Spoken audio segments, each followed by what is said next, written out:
abanye abaphumi kalula baphuma ngebhokisi etange.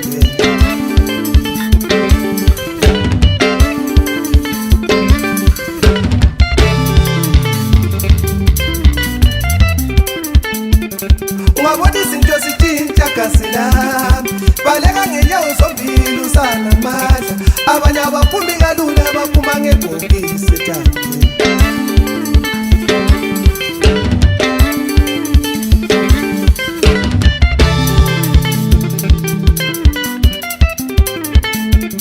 Ungabona umuntu ekutshintshela mntakamama, baleka ngenyawo zombili usanamandla, abanye abaphumi kalula baphuma ngebhokisi etange.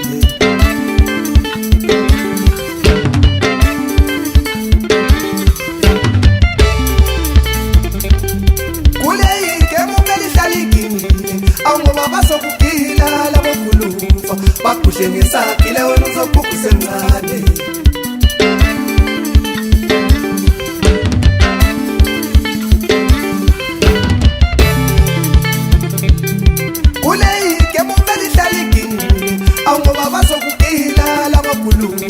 Bagudle ngesagila wena uzogubha usemncane.